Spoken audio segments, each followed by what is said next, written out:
ہو، آج زینب یتیم ہو رہی ہے۔ ابھی آپ مولا کے تابوت کی زیارت کریں گے، اور جب تابوت کی زیارت کریں تو یہ ذہن میں رہے کہ میرے مولا کا سر شگافتہ ہے، میرے مولا کے سر پر ضربت لگی ہے۔ ہر روز میرے مولا کسی نہ کسی رحم کے گھر افطار کر رہے ہیں۔ یہ آپ نے جملہ تو بہت سنا ہے نا کہ بیٹیوں کو باپ سے محبت ہوتی ہے۔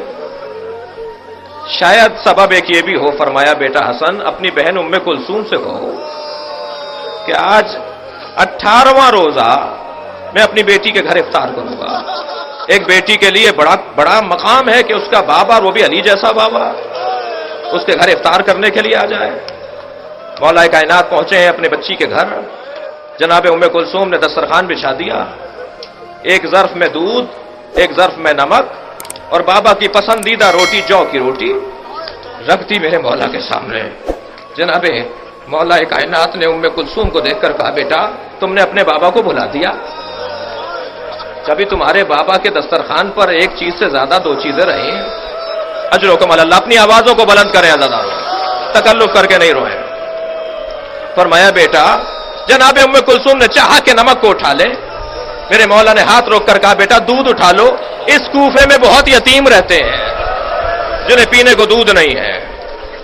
میرے مولا نے جو کی روٹی سے نمک کے ساتھ افطار کیا۔ بیوی فرماتی ہیں ساری رات میں نے بابا کو دیکھا کہ مصلے سے اٹھتے ہیں اور صحن خانہ میں آ جاتے ہیں، کبھی آسمان کو دیکھ کر کہتے ہیں انا للہ اجرکم اللہ اجرکم اللہ وَإِنَّا إِلَيْهِ رَاجِعُونَ، کبھی آسمان کو دیکھ کر پھر پلٹ کر آتے ہیں، کچھ دیر کے بعد آسمان کو دیکھ کر کہتے ہیں هَذِهِ اللَّيْلَةُ الَّتِي قَدْ وُعِدتُّ، یہی وہ رات ہے جس کا علی سے وعدہ کیا گیا ہے۔ جناب ام کلثوم سے رہا نہیں گیا، بابا یہ کیسی رات ہے؟ کہ بیٹا تمہارے نانا نے مجھے بشارت دی تھی، ماہ رمضان، شب قدر کی رات، مصلی عبادت، اللہ کا گھر ہوگا، علی تمہارے سر پر ضربت لگے گی۔ یہ وہی رات ہے۔ جناب ام کلثوم کے حجرے سے اپنے گھر سے نکل رہے ہیں، میرے مولا نے سر پہ امامہ رکھا، ابادوش پہ لی، نالین پاک پہنی، حجرے سے نکل کر صحن خانہ میں آئے۔ عزادارو آپ کے گھروں میں بھی اور آپ نے دیکھا بھی ہوگا کہ پرندے، خاص طور پر مرغابیاں اور مرغیاں تاریکی میں کونا لے کر بیٹھ جاتی ہیں، اندھیرے میں یہ جانور باہر نہیں نکلتا، لیکن جیسے ہی مولا کائنات صحن سے گزرنے لگے بطخیں پر مارتی ہوئی آگے آ گئی، مولا کے سامنے آ کر کھڑی ہو گئی۔ مولا نے رستہ بدلا، وہ سامنے آ کر کھڑی ہو گئی۔ مولا نے پھر رستہ بدلا، پھر سامنے آ کے کھڑی ہو گئی۔ مولا زمین پر بیٹھ گئے، ان کے سروں پر ہاتھ پھیرنے لگے، کہنے لگے ام کلثوم میرا نوحہ پڑھ رہی ہیں، ام کلثوم میرا ماتم کر رہی ہیں۔